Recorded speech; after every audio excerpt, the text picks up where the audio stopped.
Saudara-saudari sekalian yang terkasih dan dikasihi Tuhan. Hari ini kita sampai di puncak Natal, yaitu Hari Raya Penampakan. Berarti esok hari kita sudah masuk dalam masa biasa. Sehingga lingkungan dan wilayah yang masih euforia Natal itu sebenarnya ngotot dari sisi liturgi loh ya, ngotot. Tapi ya enggak apa-apa juga daripada enggak dilaksanakan.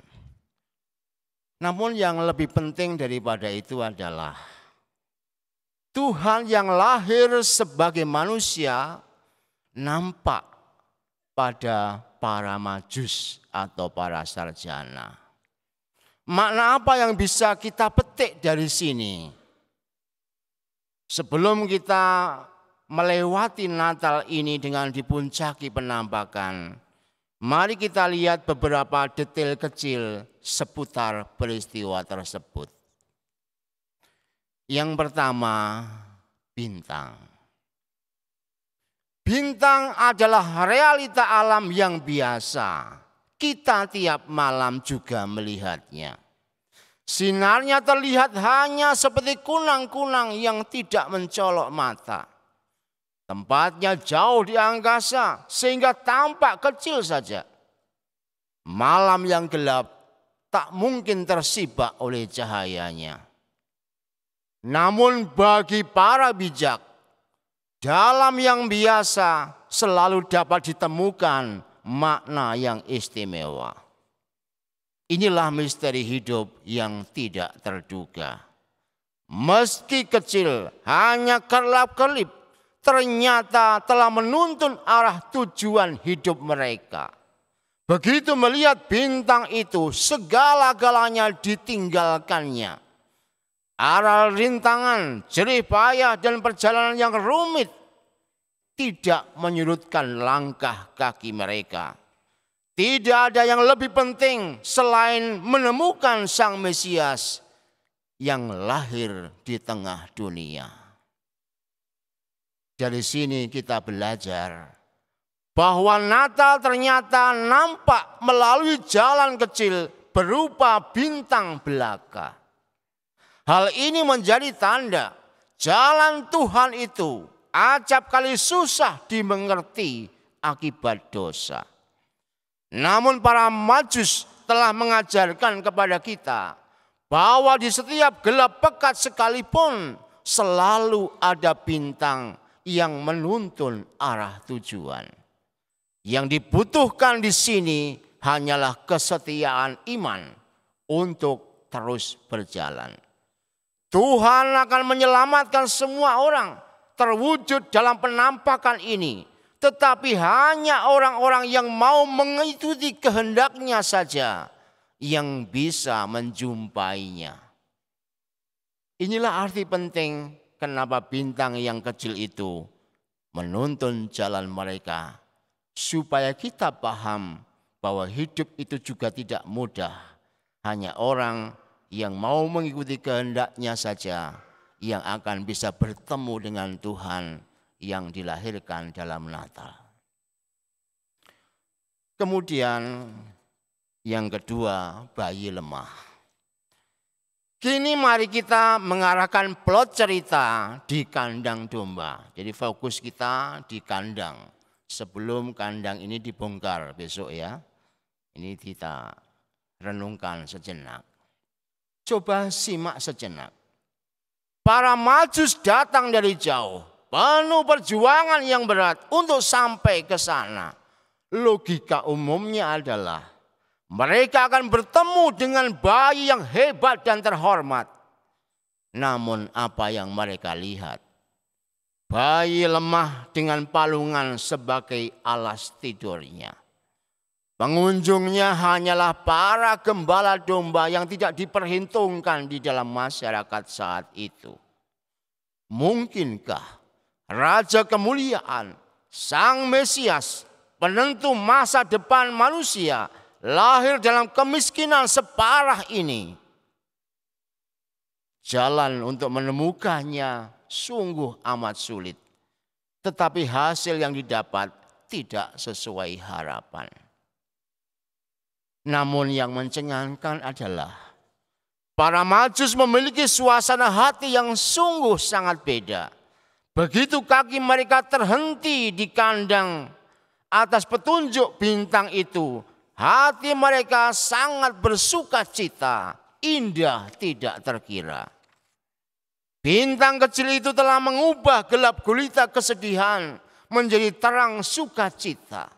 Justru dalam kelemahan dan kemiskinan bayi itu, mereka malah semakin diyakinkan akan karya keselamatan yang akan dinyatakan kelak. Mereka tidak terkecoh oleh suasana sekitarnya, tetapi justru menemukan misteri agung karya Allah yang luar biasa di balik cerita hidup yang sungguh menyedihkan itu. Inilah pelajaran berharga tentang hidup yang dibawa oleh para Majus yang berjahaja, supaya kita tidak terjebak oleh hari raya Natal yang gegap gempita, tetapi melupakan yang inti di dalamnya. Kita sering berhadapkan dengan peristiwa-peristiwa yang amat sulit untuk dimengerti di dalam hidup ini. Bahkan makin kita masuk ke dalamnya, makin gelap keadaannya. Disinilah iman para Majus ditempatkan untuk kita tempatkan dalam hati. Maka Natal itu hanya bisa menerangi mereka yang beriman, yang menyerahkan seluruh pengalamannya pada Tuhan sebagai jawabannya. Jangan meminta jawaban yang lain-lain selain jawaban dari Tuhan. Hanya dengan demikianlah orang yang beriman seperti itulah yang menemukan bahwa di balik gelap gulita hidup selalu ada jawaban yang Tuhan hendak nyatakan. Disinilah kita melihat bayi lemah, tetapi tidak membuat orang yang beriman menuai kekecewaan, tetapi justru semakin memiliki iman yang mantap. Yang ketiga, persembahan. Supaya Anda tidak tegang, saya tanyai dulu. Siapa nama para Majus? Yang tahu pasti anak-anak ya. Para Majus itu namanya siapa? 3 orang itu. Woi, kamu sekolah di mana? Sekolah di mana? Woi, sekolah di mana? Gini yang dulu, itu dulu. Yang cewek itu loh, kamu sekolah di mana? Miss Dinar cewek. Sekolahmu di mana? Apa? Kurang keras. Pokoknya kuping saya agak tuli ini ya. Tapi daripada saya tanyain nanti mau tanya-tanya bukan guru agama aja. Namanya kalau tidak salah loh ya, nama itu penting ya. Baltasar, Melkior, Kaspar. Cari sendiri di Google sana kalau tidak percaya. Apa yang menarik dari ketiga orang Majus ini? Harusnya mereka balik badan. Menghadapi kenyataan ternyata bayinya kayak gitu. Tetapi justru mereka para Majus ini tidak ragu sedikit pun. Persembahan segera dibuka, emas, kemenyan, dan mur. Mereka meyakini bahwa bayi ini, Yesus ini, Sang Mesias adalah Raja Agung yang akan memberikan seluruh dirinya sampai mati bagi keselamatan dunia. Dengan hati yang bening, mereka mampu melihat misteri ilahi di balik yang kasat mata. Dengan mempersembahkan ketiga tanda ini, mereka mempercayakan sejarah kehidupan mereka dan dunia kepada Yesus. Inilah cara jitu dalam memaknai misteri kehidupan yang serba gelap dalam terang Tuhan. Oleh karena itu, kalau pada hari ini meskipun Natal sudah dirayakan, Anda masih sedih, masih sulit menerima kenyataan hidup, dan seterusnya, enggak apa-apa. Tetapi yang penting adalah dalam hidup yang rumit seperti itu, dalam nasib yang buruk, dalam perkara yang sulit dipecahkan, dalam dosa yang tak kunjung teratasi. Kemarin menjelang Natal mengaku, sekarang dosa yang sama juga. Ingatlah para Majus yang terus mencari Tuhan dan kehendak-Nya. Ketika hasil tidak sama dengan usaha kita, maka di situ kita diajak menjadi percaya seperti mereka yang percaya dan tidak kecewa. Maka orang-orang Katolik adalah orang-orang yang tahan mental, harusnya begitu. Bukan orang-orang yang gampang kecewa dan patah hati. Kadang-kadang itu saya bikin drama sebenarnya. Maksudnya bergaya, suara saya keraskan, kritik saya pedaskan. Itu untuk ngetes seberapa jauh sih orang-orang kayak gini yang tiap hari berdoa. Baru saya ngomongin sedikit cabai 1 biji aja sudah seakan-akan cabainya 25 biji. Langsung stres, nggak ke gereja lagi. Loh itu gimana? Hari ini kita belajar, itu baru omongan. Hidup itu seringkali pahit lebih daripada itu. Dan kita semua ketika menghadapi kehidupan yang mengecewakan dan kemudian kita meninggalkan Tuhan. Hari ini kita diajar oleh para Majus untuk berani memecahkan misteri kejahatan dunia ini dengan terus berjalan bersama dengan Tuhan. Ujungnya adalah kita semua berani mempersembahkan emas, dupa, dan mur. Berarti mempercayakan seluruh hidup kita ke depan ini hanya kepada Sang Mesias. Mereka telah mengubah sakit, derita, dan sedih menjadi iman, harapan, dan kasih hanya kepada Tuhan.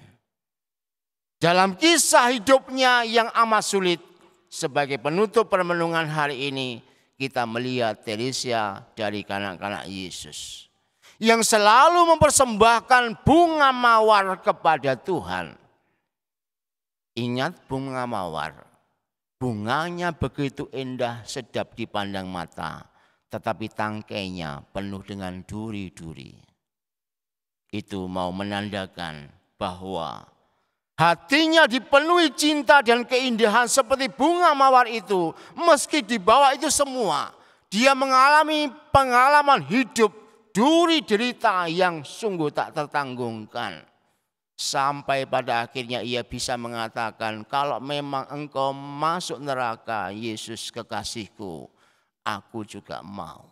Menunjukkan bahwa seluruh hidupnya ia persembahkan kepada Allah, meski ia mengalami gelap gulita.